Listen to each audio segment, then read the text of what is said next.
तो बच्चों ये क्वेश्चन समझ में आ गया, बहुत आसान था, फिर से देख ले एक बार, हम बता दे रहे हैं। क्वेश्चन क्या था? क्वेश्चन ये था कि मेरे पास दो अलग अलग एंगल पे हमने फेंका है प्रोजेक्टाइल को और एक ही रेंज है। रेंज सेम का मतलब उन्होंने ये हिंट दिया था कि आप थीटा और 90 माइनस थीटा पे फेंकें। क्यों? क्योंकि तभी रेंज सेम हो सकता है जब एंगल थीटा और 90 माइनस थीटा हो, और उसके लिए हाइट अलग अलग है, h1 h2 ये भी लिखा है क्वेश्चन में। तो आप h1 h2 और रेंज में रिलेशन बताएं। ठीक है, तो हमने h1 का फॉर्मूला लिखा ये पहले वाले के लिए। तो h1 का formula u square sine square theta, angle है तो थीटा लिखेंगे 1/2g। h2 के लिए u square sine 90 minus theta लिखेंगे जो कि cos स्क्वायर हो जाएगा, साइन 90 माइनस थीटा cos और स्क्वायर। h1 h2 आ गया। r का फॉर्मूला लिख लो, 2 साइन थीटा को तोड़ दो, 2 sine theta into cos theta by g. अब हमको रिलेशन निकालना है तो हमने क्या किया, इसको मल्टीप्लाई किया। कोई बोला आपको कैसे पता, तो ये देख करके भी पता चलता है, साइन इंटू कॉस है तो इसमें भी साइन इसमें कॉस, इंटू किए तो इतना आ गया। अब ये h1 h2 है, ये r है, हमको रिलेशन चाहिए, तो रिलेशन के लिए हम h1 h2 और r होना चाहिए, बाकी सब कटने चाहिए। तो बाकी काटने के लिए बच्चों यहाँ पर स्क्वायर होना, यहाँ पे स्क्वायर है तो हमको दिमाग में आया कि इसका स्क्वायर कर देते हैं, इसलिए हमने h1 h2 अब अपॉन r स्क्वायर किए, नॉट r। और r करते तो तुम सोचो, साइन साइन कटता, कॉस कॉस कटता, साइन कॉस बच जाता है कि फिर क्या करते हैं उसका, तो ये स्क्वायर करके डाले तो कट गया, यहाँ पे बचा 4 और यहाँ 4, तो 1/4 4/1, ये पलट गया 1/16, क्रॉस मार दिए, 16 h1 h2 r square, 16 root करो तो ये 4 है। दिस इज रिलेशन, बहुत इंपॉर्टेंट, ये फॉर्मूला भी यूज हो सकता है एज ए फॉर्मूला। क्या कि अगर आप 30 से फेंके 60 से फेंके, कितना अच्छा हो गया। और आपसे अब ऑब्जेक्टिव क्वेश्चन बना सकते हैं कि हमने एक प्रोजेक्टाइल को 30 डिग्री से फेंका है और एक को 60 से फेंके हैं, सेम जगह गिरे गए तो पक्का है। बताओ कितना हाइट गया, वाओ कितना हाइट गया, कितना हाइट गया। अगर इसका दूरी दे दिया हमने 50 मीटर, अगर वो जमीन पे 50 मीटर में गिरा तो बताओ हाइट कितना, आराम से निकल जाएगा। h1 निकालो, h2 यहीं से निकल जाएगा।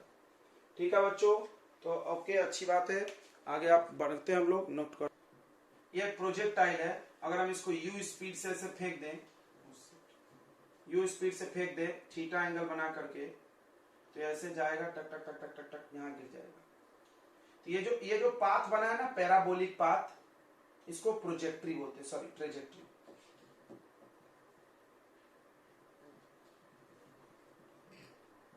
Okay, this parabolic path is called trajectory. हमको इसका इक्वेशन निकालना है। अब कोई बोले क्यों निकालना है इक्वेशन, बिकॉज हम प्रूफ करना चाहते हैं कि ये ट्रेजेक्ट्री पैराबोलिक है।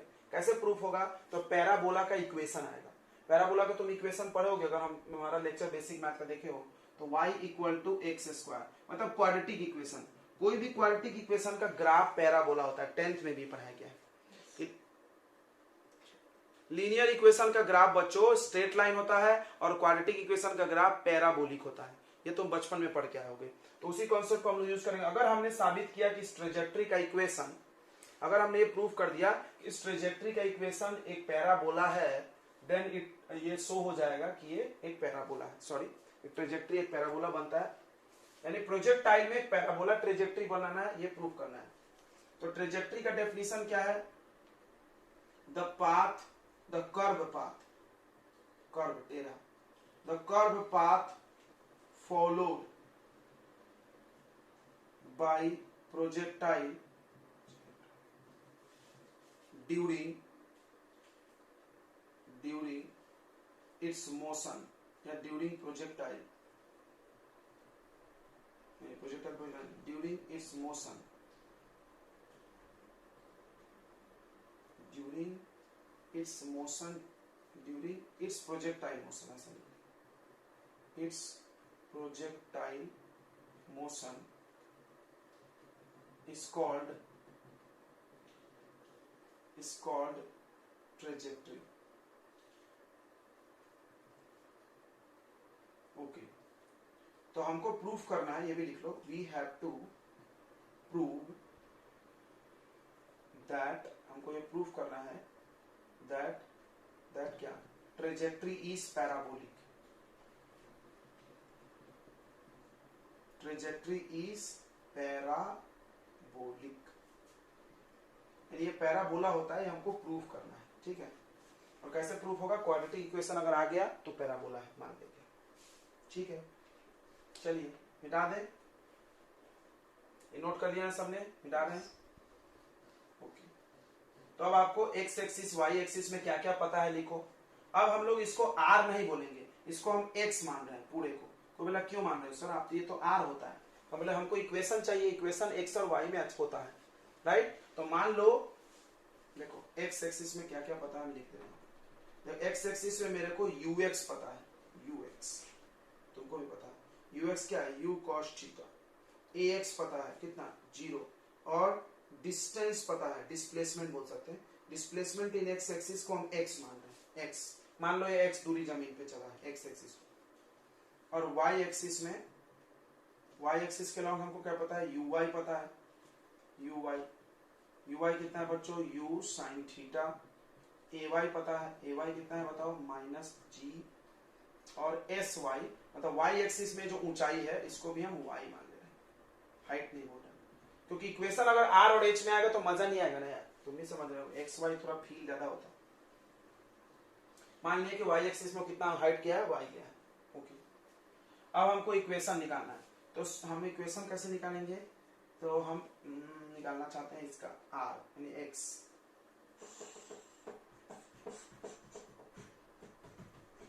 बराबर, तो यूज इक्वेशन ऑफ मोशन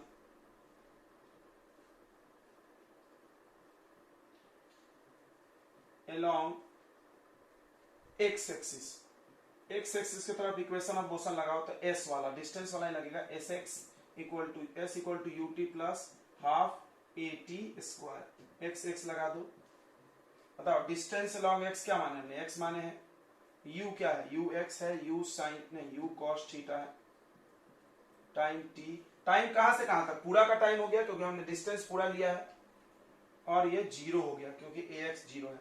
यहां से टाइम निकल जाएगा, ये डिवाइड हो जाएगा x upon U cos theta, ये टाइम हो गया। इतने टाइम में वो जमीन पे पहुंचा, ठीक है, इतने टाइम में वो जमीन पे पहुंच गया, पूरा यहां से यहां तक का टाइम, क्योंकि हमने दूरी पूरा लिया, ठीक है। ध्यान सुनना बच्चों। अब कोई बोलेगा वहां तो 2u आया था, भैया वो अलग था, इसको उसमें घुसाड़ो मत, टाइम ऑफ फ्लाइट से इसको तुलना उलना मत करना, अभी टेंशन मत लो, सब आएगा। क्योंकि वहां पे हम लोग आधा निकालते थे फिर डबल करते थे, इसलिए वो अलग आता था, ठीक है। अब सुनो क्या बता रहे हैं। अब फिर से इक्वेशन अलोंग वाई एक्सिस लगा दो, use equation of motion along Y axis. Y axis में लगा दो, समझ रहा है, वाई एक्सिस को हम यूज करेंगे, इसमें भी डिस्टेंस का ही लगाएंगे क्योंकि वाई का हमको वैल्यू चाहिए, एक्स और वाई में इक्वेशन चाहिए। तो S equal to U T plus half A T square, तो ये वाई वाई वाई। तो बताओ एस वाई कितना है, वाई एच है, यू वाई कितना है, यू वाई है यू साइन थीटा। टाइम कितना है, ये टाइम है देखो X upon U cos theta plus half A Y कितना है बच्चों, ए वाई कितना है माइनस जी, बराबर है। इक्वेशन ऑफ ट्रेजेक्टरी देख के बता बुक कितना, a y t square x square upon u square cos square theta. तो बच्चों u से u कट जाएगा, साइन बाई कॉस टैन हो जाएगा, तो y इक्वल टू हो गया x टैन थीटा, ठीक है, x टैन थीटा। और उसके बाद ये प्लस माइनस माइनस क्या आ रहा है, g into x square upon 2u square cos square theta. दिया नहीं है क्या, मारेंगे झापड़ खींच के, उसको क्यों बोलते रहते। एनसीईआरटी में एक बार मिला लो बच्चों। तो बच्चों ये इक्वेशन ऑफ प्रोजेक्टाइल है। अब इसको हम लोग कैसा लिखेंगे कि पैराबोला दिखे, थोड़ा ध्यान दो, थोड़ा ध्यान दो। y इक्वल टू इसको x इंटू ए कर लेते, ए मतलब एनी कांस्टेंट, तो tan थीटा का कुछ वैल्यू आ जाएगा ना, 30 रख दो 60 रख दो तो वैल्यू आ जाएगा, 5 6 √3 1/√3 कुछ वैल्यू आएगा, तो इसको a मान लिए। ऐसा नहीं कि हम लोग जनरल इक्वेशन बनाते थे क्वाड्रेटिक का ax स्क्वायर प्लस bx, वैसा हम कर रहे हैं, हाँ। माइनस इस पूरे को देखो जी यू कॉस फॉस सबको b मान लो और एक्स स्क्वायर, तो ये क्वाड्रेटिक इक्वेशन है क्या, यस दिस इज क्वाड्रेटिक। तो बोलेंगे this is quadratic equation, so it prove that ये प्रूव कर रहा है क्या कि पाथ या इक्वेशन, ये किसका इक्वेशन है, ट्रेजेक्ट्री का, और इसका इक्वेशन ऐसा क्वाड्रेटिक आ गया। क्वाड्रेटिक इक्वेशन का ग्राफ पैराबोलिक होता है, ये पक्का ये पाथ पैराबोलिक होगा। This is quadratic equation, so it prove that, क्या प्रूव करता है कि ट्रेजेक्ट्री इज पैराबोलिक। यहां पर ए का वैल्यू कितना है बच्चों, ए हमने tan थीटा को माना है और बी किसको माने हैं, बी माने हैं g अपॉन, देखो g upon 2u square cos square theta. तो अगर तुम बारीकी से नहीं पढ़ोगे तो तुमसे कभी कोई एग्जाम जिंदगी में नहीं निकलेगा। अब देखो इस पे भी सवाल पूछा है एक बार, इस पे देखो हम तुमको दिखाते हैं अगला क्वेश्चन, इस पे सवाल पूछ लिया हमने। चलो तो आप नोट कर ले, यह है इक्वेशन ऑफ ट्रेजेक्ट्री। ये किस लिए पढ़ाया जाता है, इससे कभी कभी कुछ क्वेश्चंस आ जाते हैं, पहली चीज। और दूसरा ये बात प्रूफ करने के लिए पढ़ाया जाता है कि ट्रेजेक्ट्री पैराबोला होता है। कोई बोला आप अपने मन से बना रहे हो, हमको प्रूफ करो, ये प्रूफ कर दे। फिजिक्स में सब कुछ प्रूफ होता है, केमिस्ट्री में नहीं होता है। देखो बच्चों क्या ये क्वेश्चन था, फिर से एक बार देख ले। ये क्वेश्चन दिया था equation of trajectory y equal to ax square minus bx square. अभी हम बताए थे कि a bx कैसा आता है, ये सब फाइंड करना है, u and speed, theta, time of flight, horizontal range और मैक्सिमम हाइट। तो हम लोग जानते हैं कि ये इक्वेशन है ट्रेजेक्ट्री का, ये याद होना। तो इससे हम इसको कंपेयर किए, पहला टर्म, इसका पहला टर्म, इसका पहला टर्म, तो x कट गया, a का वैल्यू tan थीटा। अब a tan थीटा आ गया तो tan थीटा को हमने ट्रायंगल में ड्रॉ कर लिया, थीटा ये है तो a/1 है, तो ये p/h निकल गया, पढ़ोगे तुम तो ये under root a square plus s square आ जाएगा हाइपोटेनस। अब हम इसको कंपेयर किए, इसको इससे, देखो तो x स्क्वायर कट गया, b का वैल्यू ये पूरा, ये b, यहां से हम u स्क्वायर निकाल लिए, इसमें cos थीटा का वैल्यू यहां से निकाल के डाल देंगे base by hypotenuse. cos square है तो स्क्वायर कर देंगे तो रूट हट जाएगा, ये u स्क्वायर था तो u निकालोगे, ठीक है, यहाँ आ गया, ये पलट के ऊपर चला गया, u निकालोगे तो ऐसा रूट हो जाएगा। ओके, उसके बाद आपको time of flight, horizontal range और मैक्सिमम हाइट चाहिए, तो ये फॉर्मूलाज है। आपके पास u का वैल्यू है, यहाँ पुट करना और आप साइन कॉस यहाँ से निकाल लेना, sine theta p/h, cos theta b/h करके निकाल के रखना। रखने के बाद ये रूट वाला इससे कटेगा, जहां जहां कटेगा वो काट देना, g से g कट जाएगा, काट देना, और एक अच्छा आंसर आएगा। रूट में ही आएगा सब, लेकिन आप बना के बताना, ठीक है बच्चों।